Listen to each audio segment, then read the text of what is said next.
안녕하세요. 한스푼 TV를 사랑하시는 여러분 반갑습니다. 오페라 한눈 팔기 김창곤의 한스푼 TV입니다. 이번 영상은 모차르트의 오페라 피가로의 결혼 레노체리 피가로 3막에 나오는 백작의 유명한 바리톤 아리아 아이자 빈탈라 카우자 이 제목 문장의 해석만 다루어 보고자 합니다. 벌써 이긴 셈이다 라고 오래전부터 번역된 것을 만들어 사용합니다. 시작하기 전에 먼저 여러분께 고백하자면 사실 이 영상을 만들까 말까 완전 고민했습니다. 예민한 부분이라 생각해서 상당히 조심스러웠습니다. 그런데 최근까지도 여러 매체들을 통해서 인용되고 사용되어지는 것을 보면서 저의 짧은 소견을 말씀드려야 할 타이밍이 온 것 같은 느낌적인 느낌이 팍 왔습니다. 저의 철저한 개인적인 시각으로는 아직도 이 번역을 인용하고 사용하는 것에 마음속으로 살짝 어머니 들었기 때문입니다. 그렇다고 해서 틀린 번역은 아니라고 생각합니다. 틀린 번역이라고 정의할 수도 없죠. 틀렸다 맞다의 문제가 아니라 잘된 번역인가 아닌가, 좋은 번역, 좀 안 좋은 번역의 차이인 것 같습니다. 다만 번역도 시간이 지날수록 세대가 거듭할수록 좋은 번역으로 진화해야 된다고 생각합니다. 그래서 이제 바꿀 때가 되지 않았나 싶어서 말씀드리는 것이고 이 영상을 만든 이유이기도 합니다. 좀 예민한 부분이라 대본 준비 시간도 평소보다 2~3배 이상 걸렸습니다. 서론도 많이 길어졌네요. 구독, 좋아요, 알림 설정 꼭 부탁드리겠습니다. 삥삥. 백작의 유명한 바리톤 아리아 아이자 빈탈라 카우자 아이자 빈탈라 카우자. 바리톤들은 필히 공부해야 할 아주 유명한 아리아죠. 이 아리아 제목 문장을 일반적으로 벌써 이긴 셈이다 느낌표라고 의역에 가까운 해석을 합니다.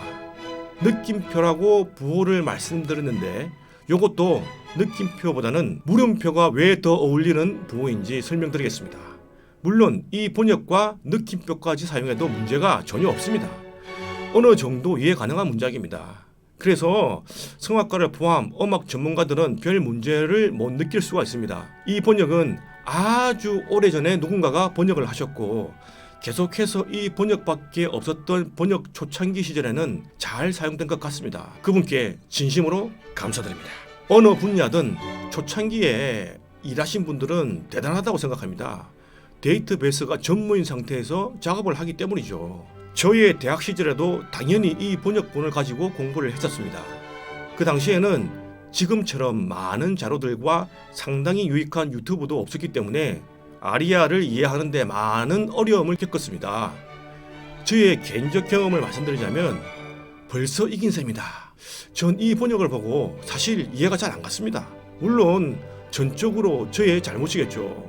앞뒤 상황을 잘 모르고 봤으니까요. 그러나 제가 이태리에서 유학하고 공부하면서 이 아리아 제목 문장의 해석이 좀 뭔가 부족하다는 생각을 했습니다. 중요한 주어와 목적어가 없는 이유죠. 있는데 그럼에도 불구하고 이 번역을 참 많이들 사용하고 계시더라고요.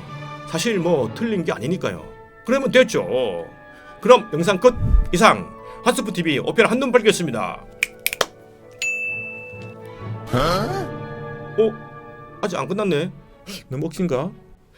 자, 다행인 것은 오페라 대본 번역 모임이나 연출하시는 분들 그리고 외대에서 이태리어 전공하셨던 분들이 유익한 대본 번역본을 내놓는 것을 보면 상당히 고무적입니다. 그런데 말입니다. 신기하게도 이 문장은 해석하기에 어려운 문장이 절대 아닙니다. 그냥 문법을 바탕으로 자연스럽게 번역을 할 수 있는 평범한 문장입니다. 의역을 할 필요가 전혀 없다는 뜻이죠. 주어와 목적어를 굳이 생략할 필요가 없다는 것입니다. 이제 두 가지로 나누어서 친절하게 말씀드리겠습니다. 첫 번째는 문장 해석과 두 번째는 아리아 상황 설명을 말씀드리겠습니다. 그러면 자연스럽게 해결이 됩니다. 끝까지 잘 시청해 주이소. 첫 번째로 이 문장의 뜻을 하나씩 살펴보겠습니다. 좌는 부사로 이미 벌써입니다. I는 보조사로 아베레 동사의 직설법 현재 2인칭 단수형입니다. 영어의 have 동사죠. 2인칭 단수니까 주어는 뚜, 너는, 내가, 너가, 영어의 you라는 의미겠죠. 이태리어는 인칭별로 동사 변화를 하기 때문에 굳이 인칭대명사 주어, 뚜 없이도 동사 변화만 사용해도 주어를 알 수 있습니다. 타동사를 궁각으로 만들 때 아벨의 동사를 보조사로 취하죠. 영어의 have 동사 플러스 pp라고 생각하시면 쉽게 이해하실 겁니다.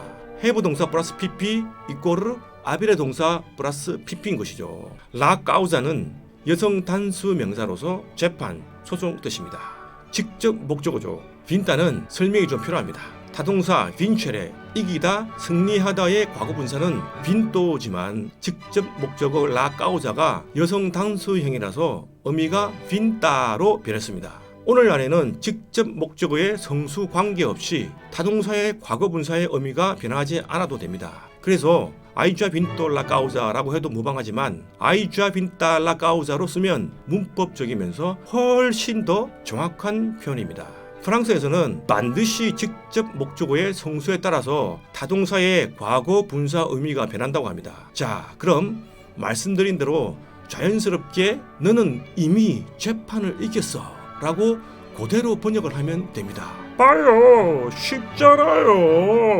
그런데 번역을 하긴 했는데 지금 무대엔 백작 혼자 있는데 뜬금없이 너는 이미 재판을 이겼어 라고 말하면 뭔가 이상하지 않나요? 말하는 대상도 없고 누구한테 말하는 건지도 잘 모르잖아요. 한마디로 전혀 이해할 수가 없죠. 그래서 잘 이해를 하려면 바로 전 상황을 반드시 살펴봐야 합니다. 모든 아리아가 다 그렇지만 이번 아리아는 더더욱 바로 전 상황과 아주 밀접하게 연결되어 있기 때문입니다. 뗄래야 뗄 수가 없습니다. 자연스럽게 두 번째 상황 설명에 들어갑니다. 여기에 포인트 한 가지 덧붙이자면 문장 끝에 나오는 보호가 느낌표가 와야 되는지 물음표가 와야 되는지 알게 될 것입니다. 마치 추리소설 듣는 것처럼 집중되지 않나요? 아무튼 이런 뜻밖의 소소한 재미도 있네요. 아리아 바로 전 간략한 스토리를 잘 들어보이소. 수잔나는 백작을 찾아가서 백작 부인은 지금 일반적인 거품을 물었으니 향수병을 주세요 라고 백작과 얘기할 수 있는 명분을 만듭니다. 자, 여기서 일반적인 거품을 물다의 의미와 향수병의 종류에 대해서는 오른쪽 위에 있는 영상을 확인해 주세요. 한국에서는 생소한 아주 특이한 향수병입니다. 진짜 흥미로운 영상이니까 클릭해서 한번 보세요. 다시 이야기로 돌아와서 수잔나는 백작이 전에 약속했던 결혼 지참금을 달라고 요구합니다. 결혼 지참금으로 휘가로가 빚진 돈을 대신 갚으려는 심상이죠. 빚진 돈? 네, 그렇습니다. 늙은 한여장 마르첼레나가 옛날에 휘가로에게 돈을 빌려줬고 이 돈을 갚지 못하면 휘가로는 자신의 남편이 되어야 한다는 계약서를 가지고 소송을 걸었기 때문입니다. 저런, 휘가로가 마르첼레나에게 빚진 돈을 갚지 못했네요. 웃잖아.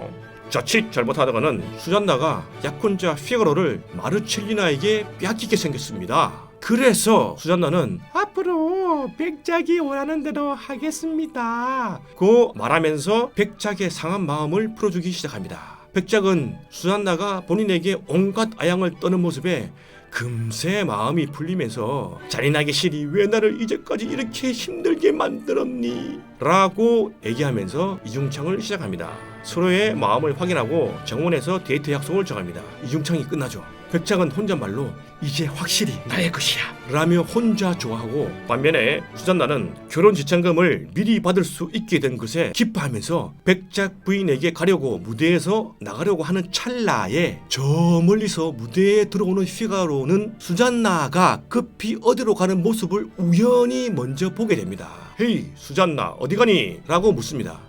수잔나는 휘가로에게 조용히 해! 며 생뚱맞게 뜬금없이 센자 아포카도 아이자 빈달라 까우자 변호사 없이도 너는 벌써 재판을 이겼어 라고 기뜸해주고 무대에서 나갑니다. 영문을 모르는 휘가로는 무슨 일이야 라며 대수롭지 않게 생각하면서 수잔나를 따라서 무대에서 퇴장합니다. 그런데 하필 이 얘기를 백작이 우연히 엿듣게 되어버리죠.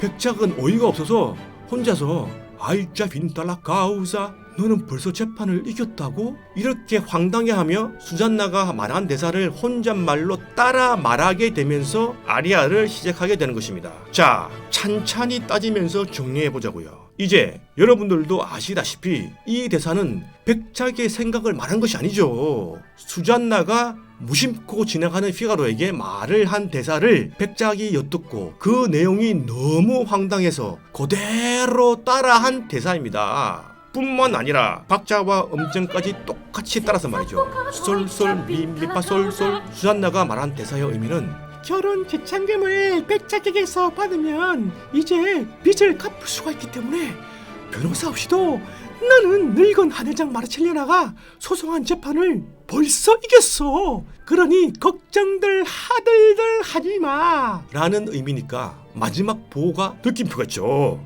반면에 마르첼리나가 소송한 재판에서 장애물인 피가로가 패소하기를 바라는 백작은 오히려 자신이 준 결혼 지참금으로 피가로의 빚진 돈을 갚아주려고 하는 수잔나의 속셈을 듣고 그녀의 뜬금없는 말에 너무 황당해서 너무 놀라면서 너무 기가 막혀서 수잔나의 말을 따라한 독백한 대사라서 너는 이미 재판을 이겼어? 라고 말의 뉘앙스에 맞게 물음표로 끝나야 하지 않을까요? 좀 더 매끄러운 해석은 너는 벌써 재판을 이겼다고? 그리고 그 다음 대사가 화가 나서 무슨 소리야, 저런 함정에 내가 빠지다니 배신자들 이라고 뒷받침해주고 있죠. 인터넷에 있는 여러 대본을 살펴보면 수잔나 대사와 백작의 대사 둘 다 느낌표로 해서 나온 대본들이 많이 있긴 합니다. 하지만 이태리에서 아주 유명한 리꼬르디 출판사에서 나온 스코어 악보책 이태리 말로 스파르티토를 보면 수잔나가 말한 대사에서는 마침표, 백작이 말한 대사에서는 제가 말씀드린 바와 같이 물음표로 적혀 있습니다. 이상 한스푼TV 오페라 한눈 팔기였습니다.